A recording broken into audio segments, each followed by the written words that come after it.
Subscribe to our YouTube channel and press the bell icon to get the latest updates. Maharashtra के मुख्यमंत्री श्रीमान उद्धव ठाकरे जी, महाराष्ट्र के पूर्व मुख्यमंत्री देवेंद्र फडणवीस जी, श्री चंद्रकांत पाटिल जी, श्री राधाकृष्ण पाटिल जी, सुजय विखे पाटिल जी, कार्यक्रम में उपस्थित अन्य जनप्रतिनिधिगण, सभी मेरे किसान साथी, देवियों और सज्जनों, छत्रपति शिवाजी महाराज तसेच वीर वीरांगणा व कर्मयोग्यांची भूमी असलेला महाराष्ट्रास मी वंदन करतो. मैं राधाकृष्ण विखे पाटिल जी, उनके परिवार और अहमदनगर के सभी साथियों का हृदय से बहुत आभारी हूं, जिन्होंने मुझे इस पुण्य अवसर से जुड़ने के लिए आमंत्रित किया. पहले तो वहां आना तय हुआ था, आप सबके बीच इस अवसर में शरीक होना था, लेकिन कोरोना के कारण आज वर्चुअली इस कार्यक्रम को करना पड़ रहा है. साथियों, डॉक्टर बाला साहब विखे पाटिल जी के आत्मकथा का विमोचन आज भले हुआ हो, लेकिन उनके जीवन की कथाएं आपको महाराष्ट्र के हर क्षेत्र में मिलेगी. मैंने भी ये नजदीक से देखा है कि कैसे डॉक्टर विट्ठलराव विखे पाटिल जी के पद चिन्हों पर चलते हुए बाला साहब विखे पाटिल ने महाराष्ट्र के विकास के लिए खुद को समर्पित कर दिया था. गांव, गरीब, किसान, इसका जीवन आसान बनाना, उनके दुख, उनकी तकलीफ कम करना विखे पाटिल जी के जीवन का मूल मंत्र रहा है. अपनी आत्मकथा में भी उन्होंने लिखा है, मी स्वतः सत्तेपासून वा राजकारणापासून अलिप्त राहिलो नाही, मात्र समाजासाठीच राजकारण आणि सत्ता हे पथ्य भी कायम सांभाळलं. राजकारण करताना माझ्या सतत समाजाचे प्रश्न सोडवण्यावर भर राहिला. उन्होंने सत्ता और राजनीति के जरिए हमेशा समाज की भलाई का प्रयास किया. उन्होंने हमेशा इसी बात पर बल दिया कि राजनीति को समाज के सार्थक बदलाव का माध्यम कैसे बनाया जाए, गांव और गरीब की समस्याओं का समाधान कैसे हो. बाला साहब विखे पाटिल जी की यही सोच उन्हें दूसरों से अलग करती थी. यही वजह है कि आज भी उनका हर पार्टी, हर दल में बहुत सम्मान है. और यही बात अभी उद्धव जी ने भी बताई, देवेंद्र जी ने बताई, चंद्रकांत जी ने बताई. गांव गरीब के विकास के लिए, शिक्षा के लिए उनका योगदान हो, महाराष्ट्र में कोऑपरेटिव की सफलता का उनका प्रयास हो, ये आने वाली पीढ़ियों को हमेशा प्रेरणा देगा. और इसलिए बाला साहब विखे पाटिल जी के जीवन पर ये किताब हमारे लिए भी, समाज जीवन में काम करने की इच्छा रखने वाली युवा पीढ़ी के लिए बहुत महत्वपूर्ण है. साथियों, डॉक्टर बाला साहब विखे पाटिल जी ने गांव, गरीब और किसान के दुख को, उसके दर्द को नजदीक से देखा, समझा, अनुभव किया। इसलिए वो किसानों को एक साथ लाए, उन्हें सहकार से जोड़ा। ये उन्हीं का प्रयास है कि जो इलाका कभी अभाव में जीने को मजबूर था, आज उसकी तस्वीर बदल गई है। सहकारिता के महत्व पर उन्होंने लिखा है कि सहकारी चळवळ ही खरी निधर्मी चळवळ आहे। सेक्युलरिझम की उनकी व्याख्या है, हे निधर्मी चळवळ आहे। ती कुठल्या जातीची किंवा धर्माची बटीक नाही। आतापर्यंत सगळ्या समाजाला जाती नाही प्रतिनिधित्व दिले आहे। यानी सहकारिता अभियान सच्चे अर्थों में निष्पक्ष होता है। इसका किसी भी जाति और पंथ से कोई सरोकार नहीं होता। इसमें समाज के सभी वर्गों का प्रतिनिधित्व होता है।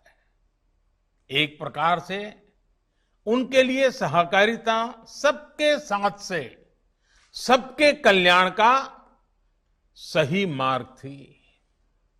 सिर्फ महाराष्ट्र ही नहीं, अटल जी की सरकार में मंत्री रहते हुए उन्होंने देश के अनेक क्षेत्रों में सहकारिता को बढ़ावा दिया, उसके लिए प्रयास किया। ऐसे में उनके आत्मचरित्र के लिए देह वेचावा कारणी, देह वेचावा कारणी, ये नाम बहुत ही प्रासंगिक है, बिल्कुल सटीक है। संत तुकाराम जी महाराज जी, इनकी इन पंक्तियों में बाला साहब विखे पाटिल जी के जीवन का सार है। साथियों, जब देश में ग्रामीण शिक्षा की उतनी चर्चा भी नहीं होती थी, तब प्रवरा रूरल एजुकेशन सोसाइटी के माध्यम से उन्होंने गांवों के युवाओं को प्रोत्साहित करने का काम किया। इस सोसाइटी के माध्यम से गांव के युवाओं के शिक्षा और कौशल विकास को लेकर गांव में चेतना जगाने के लिए उन्होंने जो काम किया वो हम भली भांति जानते हैं। ऐसे में आज से प्रवरा रूरल एजुकेशन सोसाइटी के साथ भी बाला साहब का नाम जुड़ना उतना ही उचित है। वो गांव में खेती में शिक्षा का महत्व समझते थे। उन्होंने अपनी आत्मकथा में लिखा है, शेतीच कौशल्य असल्याशिवाय सुशिक्षित माणूस ही सहज शेती करू शकत नाही। खरं तर शेतीला एंटरप्राइज का म्हणत नाहीत। यानी व्यक्ति कितना ही पढ़ा लिखा क्यों न हो, अगर उसमें खेती का कौशल नहीं हो तो वो कभी खेती नहीं कर पाएगा। जब ऐसी बात है तो हमें खेती को एंटरप्राइज क्यों नहीं कहते। साथियों, बाला साहब विखे पाटिल जी के मन में ये प्रश्न ऐसे ही नहीं आया। जमीन पर दशकों तक उन्होंने जो अनुभव किया, उसके आधार पर उन्होंने ये बात कही। बाला साहब विखे पाटिल जी के इस सवाल का उत्तर आज के ऐतिहासिक कृषि सुधारों में भी है। आज खेती को, किसान को अन्नदाता की भूमिका से आगे बढ़ाते हुए उसको उद्यमी बनाने, एंटरप्रेन्योरशिप की तरफ ले जाने के लिए अवसर तैयार किए जा रहे हैं। चीनी में जो चमत्कार महाराष्ट्र में हुआ, जो क्रांति, श्वेत क्रांति, दूध की क्रांति गुजरात में हुई, जो बदलाव गेहूं हरियाणा और पंजाब में भी किया। लोकल इकोनॉमी, लोकल एंटरप्राइज के यही मॉडल देश को आगे लेकर जाएंगे। साथियों, आजादी के बाद एक ऐसा भी दौर आया जब देश के पास पेट भरने को भी पर्याप्त अन्न नहीं था। उस परिस्थिति में सरकार की प्राथमिकता थी कि कैसे फसल की प्रोडक्टिविटी बढ़े। इसलिए सारा ध्यान बस उसी पर था कि किसान क्या फसल पैदा करे, अधिक फसल कैसे पैदा करें, कितना पैदा करें। हमारे किसानों ने भी अपना पसीना बहाया, जी तोड़ मेहनत की और देश की जरूरत को उससे भी अधिक फसल पैदा करके पूरा किया। लेकिन प्रोडक्टिविटी की इस चिंता में सरकारों का, नीतियों का ध्यान किसान की प्रॉफिटेबिलिटी पर गया ही नहीं। किसान की आमदनी लोग भूल ही गए। लेकिन पहली बार अभी सोच को बदला गया है। देश ने पहली बार किसान की आय की चिंता की है, उसकी आय बढ़ाने के लिए निरंतर प्रयास किया है। चाहे वो एमएसपी को लागू करने, एमएसपी को बढ़ाने का फैसला हो, यूरिया की नीम कोटिंग हो, बेहतर फसल बीमा हो, सरकार ने किसानों की हर छोटी छोटी दिक्कतों को दूर करने का प्रयास किया है। पीएम किसान सम्मान निधि योजना से किसानों को छोटे छोटे खर्चे के लिए दूसरों के पास जाने की मजबूरी से मुक्ति दिलाई है। इस योजना के तहत 1 लाख करोड़ रुपए सीधे किसानों के बैंक खातों में ट्रांसफर किए जा चुके हैं। कोई बिचौलिया नहीं। इतना ही नहीं, cold chains, mega food parks और एग्रो प्रोसेसिंग इंफ्रास्ट्रक्चर पर भी अभूतपूर्व काम हुआ है। गांव के हाटों से लेकर के बड़ी मंडियों के आधुनिकीकरण से भी किसानों को लाभ होने वाला है। साथियों, बाला साहब विखे पाटिल जी कहते थे, शेती निसर्गाधारित केली जात होती, हे ज्ञान आज सांभाळून ठेवलं पाहिजे, तसेच नव्या आणि जुनाच्या मेळ तळी घातला पाहिजे। यानी पहले के समय खेतीबाड़ी प्राकृतिक स्थितियों को ध्यान में रखते हुए की जाती थी। पहले के उस ज्ञान को हमें संरक्षित रखना चाहिए। कृषि में नए और पुराने तौर तरीकों का मेल करना बहुत जरूरी है। नए और पुराने तौर तरीकों के मेल का बहुत सटीक उदाहरण है गन्ने की फसल, शुगर केन। अहमदनगर, पुणे और आसपास के क्षेत्र में तो ये और महत्वपूर्ण है। अब गन्ने से चीनी के साथ साथ इथेनॉल निकालने के लिए भी उद्योग लगाए जा रहे हैं। महाराष्ट्र में भी 100 के करीब ऐसे उद्योग चल रहे हैं और दर्जनों नए उद्योगों को जरूरी मदद की स्वीकृति भी मिल चुकी है। जैसे जैसे पेट्रोल में इथेनॉल की ब्लेंडिंग की क्षमता बढ़ेगी, वैसे वैसे तेल का जो पैसा बाहर जा रहा है वो किसानों की जेब में आया करेगा। साथियों, डॉक्टर बाला साहब विखे पाटिल जी महाराष्ट्र के गांवों की एक और समस्या के समाधान को लेकर हमेशा प्रयासरत रहे और जिसका भी विस्तार से वर्णन देवेंद्र जी ने अपने भाषण में किया। ये समस्या है पीने और सिंचाई के पानी की दिक्कत। महाराष्ट्र में पानी परिषदों के माध्यम से उन्होंने इस दिशा में एक जन आंदोलन खड़ा करने की कोशिश की थी। आज हम संतोष के साथ कह सकते हैं कि साल 2014 के बाद ऐसे प्रयासों को अभूतपूर्व बल दिया गया है और देवेंद्र जी की सरकार की तो पहचान ही इस पानी के काम के कारण गांव-गांव, घर-घर तक पहुंची हुई है। प्रधानमंत्री कृषि सिंचाई योजना के तहत महाराष्ट्र में बरसों से लटकी 26 परियोजनाओं को पूरा करने के लिए तेजी से काम किया गया। इनमें से 9 योजनाएं अब तक पूरी हो चुकी हैं। इनके पूरा होने से करीब करीब 5 लाख हेक्टेयर जमीन को सिंचाई की सुविधा मिली है।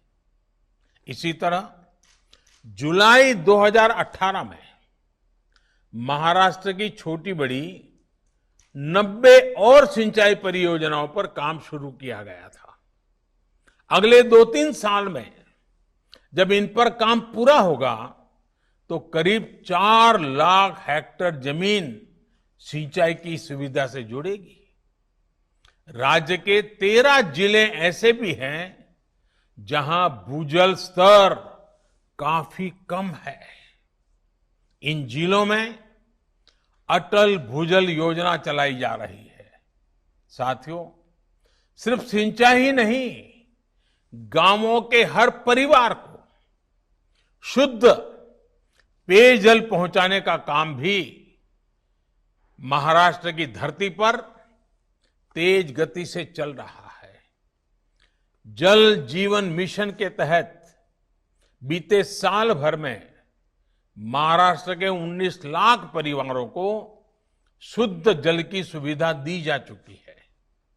इसमें से 13 लाख से ज्यादा गरीब परिवारों की, उन परिवारों को तो कोरोना महामारी के दौरान भी पानी पहुंचाने का काम पूरा किया गया है। कोशिश ये है कि जिस प्रकार घर घर शौचालय बनाकर जिस तरह बहनों बेटियों को सम्मान और सुविधा दी गई, उसी तरह नल से जल पहुंचाकर उनके समय और श्रम को भी बचाया जाए। और शुद्ध पानी स्वास्थ्य के लिए भी बहुत उपयोगी होता है। साथियों, गांवों की आर्थिक और सामाजिक व्यवस्था में माइक्रो फाइनेंस इसका विशेष रोल है। मुद्रा जैसी योजना से गांव में स्वरोजगारी की संभावनाएं बढ़ी है। यही नहीं, बीते सालों में देश में सेल्फ हेल्प ग्रुप से जुड़ी हुई करीब करीब 7 करोड़ बहनों को 3 लाख करोड़ रुपए से अधिक का ऋण दिया गया है। किसानों, पशुपालकों और मछुआरों को, तीनों को बैंकों से आसान ऋण मिल पाए, इसके लिए सभी को किसान क्रेडिट कार्ड की सुविधा दी गई है। लगभग 2.5 करोड़ छोटे किसान परिवार जो पहले किसान क्रेडिट कार्ड से वंचित थे, उनको अब अभियान चला करके ये सुविधा दी जा रही है। साथियों, गांव में रहने वालों में, गरीबों में जब विश्वास जगेगा, जब उनका आत्मविश्वास मजबूत होगा, तो आत्मनिर्भरता का संकल्प भी मजबूत होगा। गांवों में आत्मनिर्भरता का यही विश्वास बाला साहब विखे पाटिल जी भी जगाना चाहते थे, जीवन भर जगाते रहे थे। मुझे विश्वास है कि जो भी उनकी इस आत्मकथा को पढ़ेगा, उसके भीतर नई चेतना का संचार होगा। मैं फिर एक बार बाला साहब विखे पाटिल को आदरपूर्वक नमन करते हुए आप सबको भी बहुत बहुत शुभकामनाएं देता हूं। लेकिन मेरी बात समाप्त करने से पहले मैं एक बात जरूर आग्रह से कहना चाहूंगा और महाराष्ट्र के लोगों से तो विशेष रूप से कहना चाहूंगा, कोरोना का खतरा अभी भी बना हुआ है।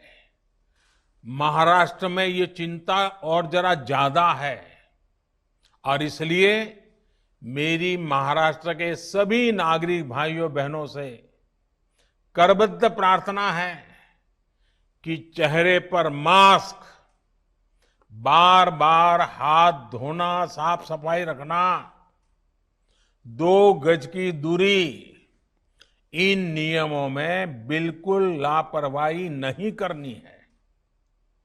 हमें हमेशा याद रखना है, जब तक दवाई नहीं तब तक ढिलाई नहीं। हमें ये लड़ाई जरूर जीतेंगे, जीतनी है, जीतेंगे। फिर एक बार बाला साहब के पूरे परिवार को बहुत आदर के साथ, क्योंकि 4 पीढ़ी समाज सेवा में लगी रहे, ये छोटी बात नहीं है जी। और खुशी की बात यह है कि हर पीढ़ी ज्यादा कर रही है, अच्छा कर रही है। वरना हम जानते हैं कुछ पीढ़ियां ऐसी हैं, एक पीढ़ी के बाद दूसरी पीढ़ी थोड़ी कम ताकतवर नजर आती है, तीसरी पीढ़ी और कम नजर आती है और धीरे धीरे डिटोरेशन दिखता है।